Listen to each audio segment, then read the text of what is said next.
They're not just coming, not all of them just come from a planet to our planet, that there are two opposite universes, and this where we are where they both can exist.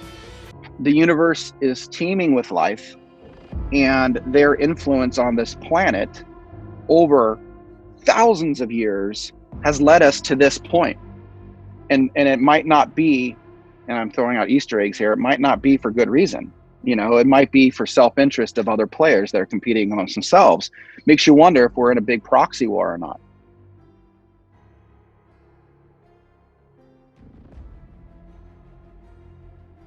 Humans are being reverse engineered to see what has been forbidden to them to see. Reverse engineering is the act of dismantling an object, primarily to analyze and gain knowledge about the way something works. But often, it is used to duplicate or enhance the object. This duplicate or enhance theme is what we are going to be talking about here in this video. We humans are a duplicate of the DNA molecule that began somewhere else in great antiquity, and the duplication and enhancement is being done to reveal to us what has been forbidden to see. There is a purpose to our unique experiences, including the one you are having right now. You, here, sitting in front of the screen listening to this video, you are part of a reverse engineering program, as surely as I am, and Tom, and Peter, and all the good people at To the Stars Academy. Fundamental to the story I will tell is that we are being shown what has been forbidden for us to see. The Ghost and the Secret Machine, The Machine in the Ghost, Arthur Koestler. So let's say we take a concrete issue. The Navy has reported that a lot of its pilots have seen unidentified flying objects. And if you're tackling that as a CIA director or someone who works there, what is it you would sift through and interpret? How would that go? Well, I've seen some of those videos from Navy pilots, and I must tell you that they are quite eyebrow-raising. But I think the important thing for analysts to do is not to go into this type of challenge, either discounting certain types of possibilities or believing in advance that it is likely X, Y, or Z. You really have to approach it with an open mind, but get as much data as possible and get as much expertise as possible brought to bear. So at the end of all that sifting and interpreting, what do you think is the most likely hypothesis? I don't know. You know, when people talk about it, you know, is there other life besides what's in the States, in the world, the globe? You know, life is defined in many different ways. I think it's a bit presumptuous, if not arrogant, for us to believe that there's no other form of life anywhere in the entire universe. What that might, you know, be is, I think, you know, subject to, you know, a lot of different views. But I think some of the phenomena we might be seeing continues to be unexplained, and might in fact be some type of phenomenon that is the result of something that we don't yet understand, and that could involve some type of activity that some might say constitutes a different form of life. But being an agnostic, you don't think it's something supernatural? Well, supernatural, again, it's in the eye of the beholder.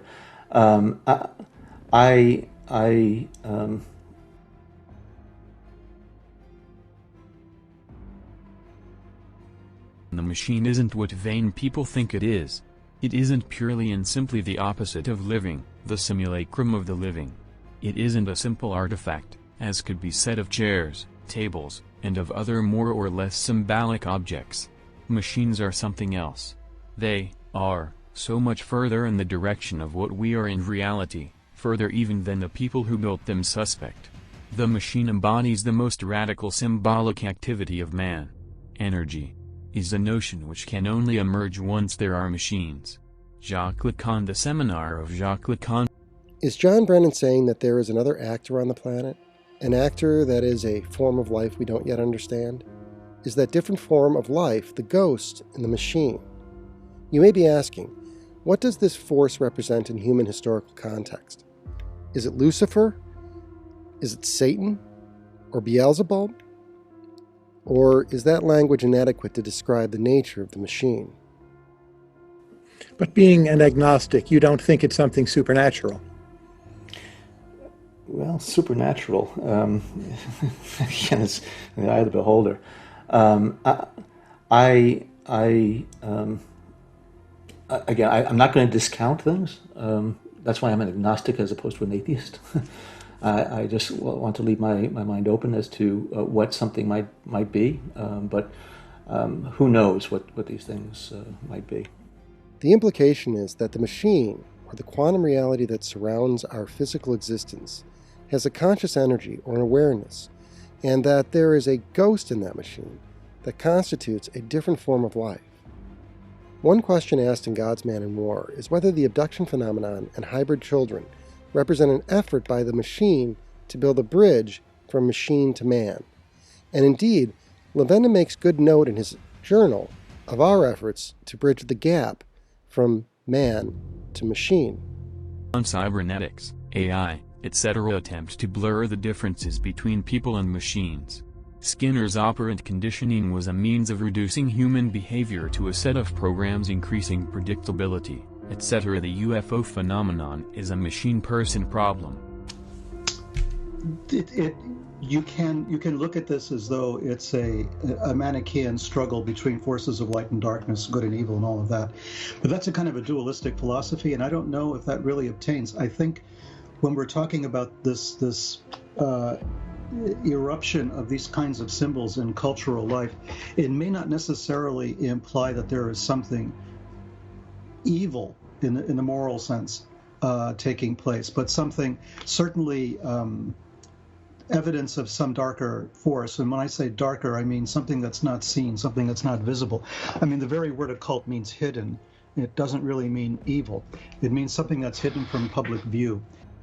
Operant conditioning, sometimes referred to as instrumental conditioning, is a method of learning that employs rewards and punishments for behavioral modification purposes.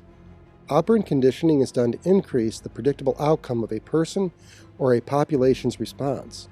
You are under constant operant conditioning through fear reinforcement by political operatives around the world who craft the reality in our news media. This has been clearly shown by whistleblowers like Edward Snowden and Julian Assange. Upton Sinclair once aptly explained why so many Americans gloss over the important revelations of these individuals.